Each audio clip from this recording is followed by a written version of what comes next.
Hey folks, this is Greg. Today I'd like to make a fairly simple new tool for my MX210V mini lathe you see here. I've always struggled with significant chatter when I go to make a cutoff, my cutoff tool, either a high-speed steel one or a carbide one. They both seem to chatter quite a lot when they're trying to make a bite into that steel.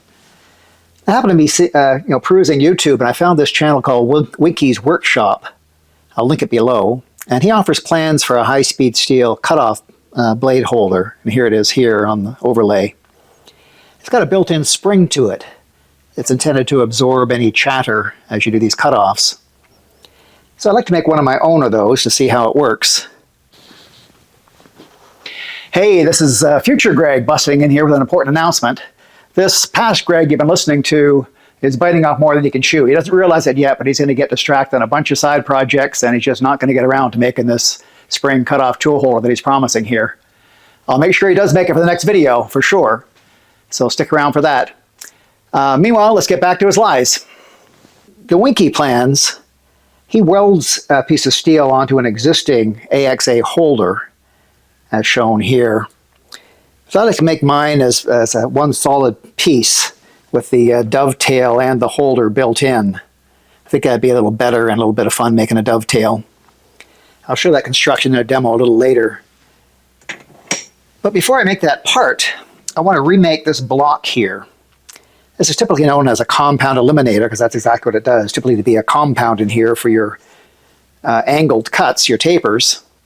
But I rarely, if ever, did those kind of tapers. And if I ever do, I can always throw the compound back on. The original holes are still there to remount my compound if I need it, or future plans are to make one of these tailstock adjustment things so you can do long tapers, which is actually even better than a compound in many cases. But that's a future thing. But the reason I want to remake this, its point is to add rigidity by limiting all the possible play in the compound. It does help quite a bit. But one of the first things I did after getting this lathe was to add a DRO. I've got 3 DRO scales. One's in behind the carriage here. You can't see it for the carriage travel. This one here is for the cross-slide travel. Cross-slide travel. And then I've got a third one down here for my tailstock quill travel, and that's handy if you're doing drilling to depth. So I've got a 3-axis DRO up here behind me, and I found it very, very useful. But the positioning of this scale was difficult. Ideally, you'd mount it at the back here, but if I were to do that, I'd cover up my Gibbs screws and my carriage lock lever here. The scale's as short as it possibly can be for the travel I need in my cross slide, so shortening wasn't an option. I could move it further back perhaps, but then it would contact the shield. I'd have to move everything back there too. It just gets kind of messy, and it sort of at the far end of travel here, it would bump up against the tailstock that much sooner and eliminate, remove some available travel down this way. So rather than that, I mounted on the left-hand side, which was more convenient, and it works out well as long as I'm using this ER32 collet chuck, which is like 80% of my use. I'm almost always using this collet chuck. I find it very convenient. This is this kind of size material I use. I've got a collet chuck holder up here, thing up here. I can hold up to what? My biggest one here is 11/16. This is as big as I can go. And I rarely work with stuff bigger than that. But when I do, let me show you the problem when I mount a 3-jaw or 4-jaw chuck here. I'll just switch this chuck really quickly in super speed.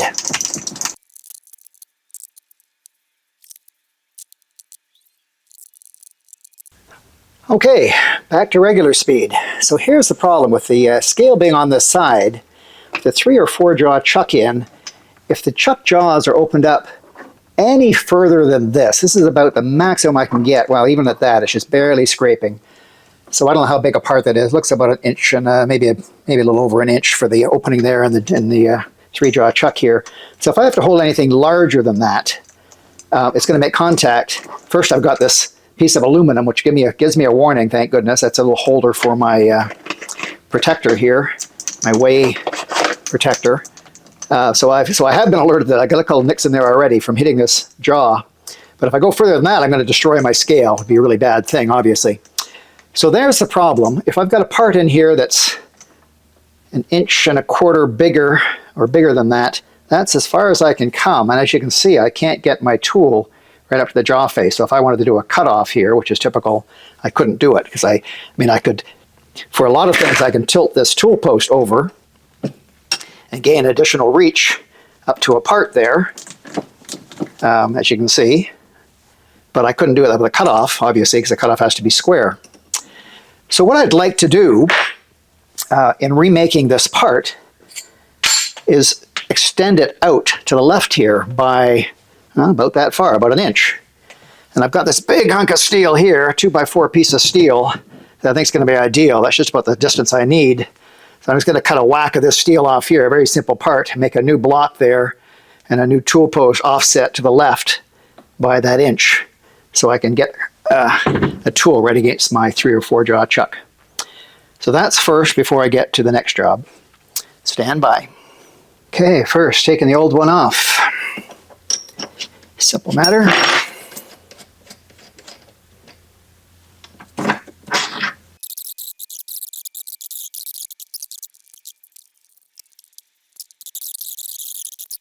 Okay, I removed this block, cleaned it up.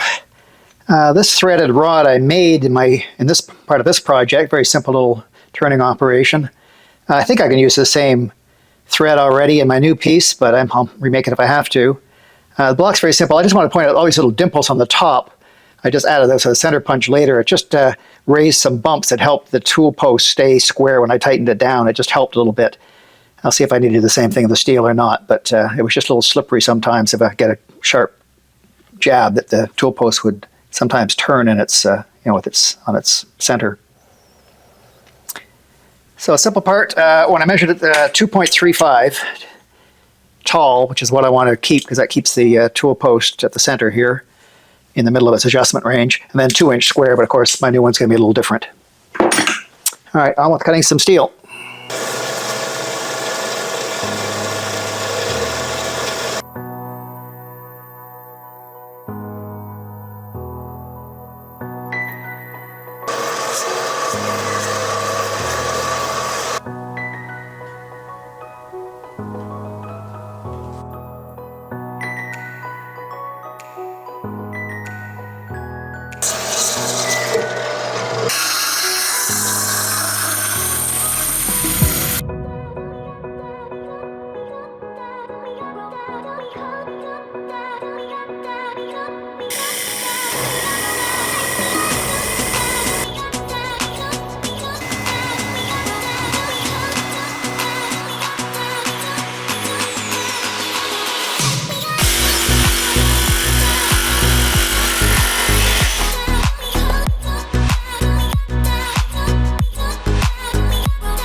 Now here's the block put in place.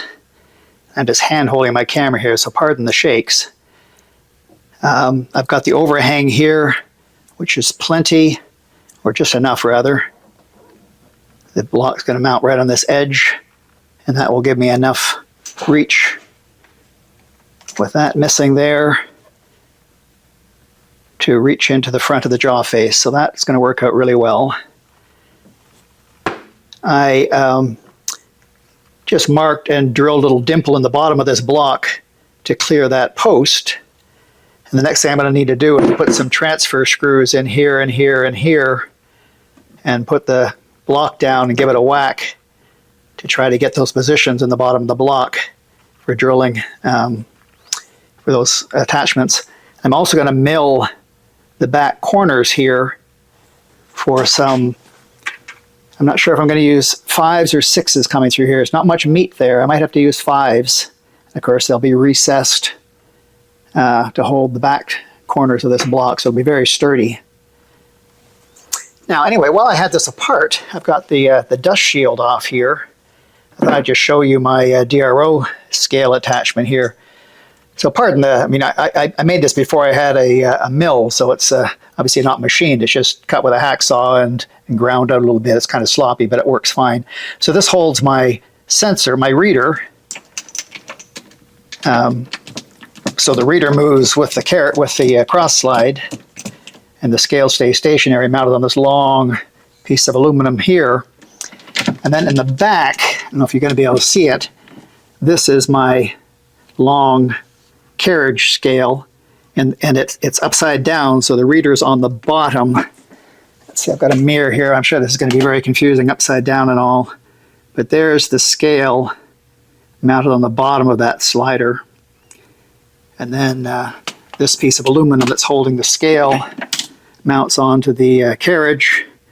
And the piece of aluminum is actually welded on. It continues down this way and is welded onto this, so it makes it very strong. So this is all nice and strong, all one piece of aluminum there. I was pretty happy with that arrangement. Anyway, I'm going to take this apart now so I can remove my cross slide to do the additional machining I need to do here. It'll be better to do it in the mill than try to freehand it here with the hand drill. So that's next. So here's the cross slide removed now, and just showing the various hole positions I have for my reader and my block mount.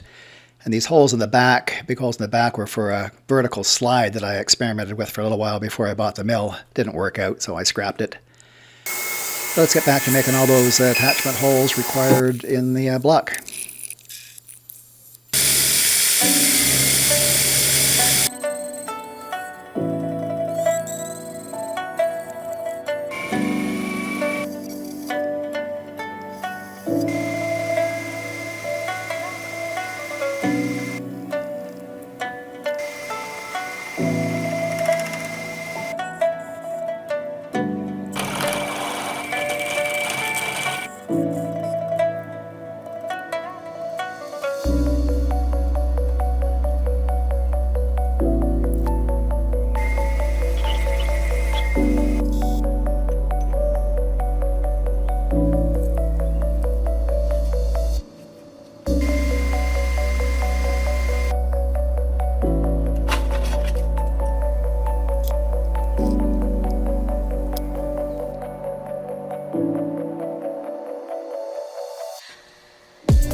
Okay, I have glued up my block, as you can see. Looks pretty nice. Bolted it down to the cross slide. Reinstalled the cross slide on the carriage. I've got the carriage lock on right here for this little demo, just to show you that there is absolutely no wiggle room at all. I cannot move that. And this is just the play in the screw itself. If I tighten up this screw, and there's no movement that way either. So it's very good and solid. I'm happy with that. Just to show you also that it's completely square. If I can get this in here. This is completely square to the cross slide. And so by reference, this is also completely square to the cross slide, which means it's square to the chuck face. And then I've arranged, when milling these surfaces and installing this post, I put it just exactly the distance so that if I hang a standard tool holder down off the dovetail with its depth stop removed, then I can use that as a jig. That makes a perfect square there. So I know that this surface now is square to my material and chuck face. And I can use it to hold it while I tighten this up. Nice and tight. It's not going anywhere.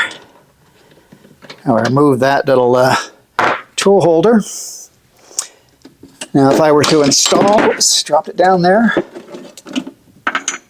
Install a carbide cutoff tool here, tighten it up. I know that's square. I'm going to loosen this a bit, so move it right up. You can see now I can get right, oh, I don't know if you can see it. Let me move this camera over here and hope it stays in focus. I've now got my access right up to the chuck face, so I can go in there and cut off that piece if I wanted to. Of course, I'd lock the carriage again. Let me just go to there, lock the carriage, come in there, and I can make my cut. And I still have, oh, at least 1/8 of an inch there, better than 1/8 of an inch, probably 1/4 inch of clearance to the aluminum piece there. So that solved the problem I had, and I'm really happy with it. And I can move on to the next things. Oh, something else I want to do. You see in this camera here, I haven't reattached my sensor. This is the DRO slide and sensor reader. I haven't reattached it to the cross slide yet, because while I've got it apart, again, I made these pieces before I had a mill, and I just hacked them out of pieces of aluminum to get the job done quickly, but they're pretty sloppy, and I'm going to make some proper steel spacer and plate now, and that'll give me another place. That's something that's frustrated me a few times. I want a magnetic surface here to mount an indicator on sometimes, and you know, that being aluminum wouldn't let me do it. So I'm going to make that out of steel. Oh, speaking of indicator, this surface here provides a convenient spot to put an indicator. Move that out a bit again. But if I wanted to measure the run out of this part in there, for instance, I could get in there with my indicator there and measure the run out. Nice little surface there to attach the magnetic base to. Okay, I think that's it. Let me get on to making these little spacer pieces now.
Okay, just to show the reinstallation of this new chip shield here.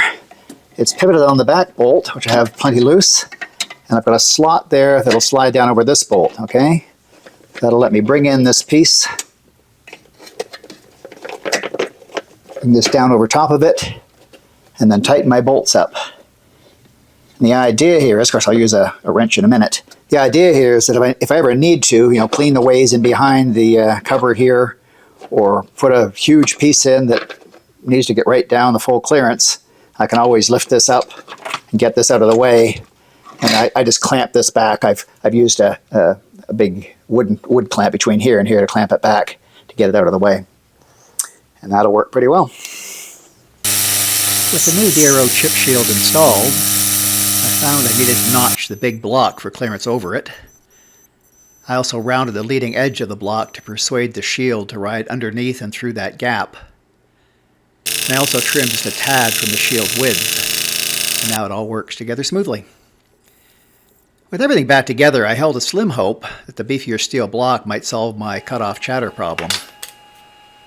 But as you'll see, or rather hear here, the bad chatter's still with me. I've tried slower and faster speeds and feeds. I've tried new carbide inserts, high-speed steel, aligning the tool post to center or just above center, various cutting fluids. I just always get this bad chatter, and I don't know why. I can't get rid of it.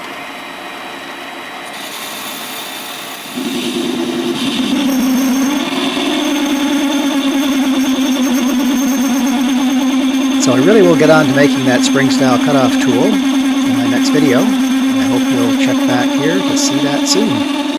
As always, thanks for watching, and bye for now.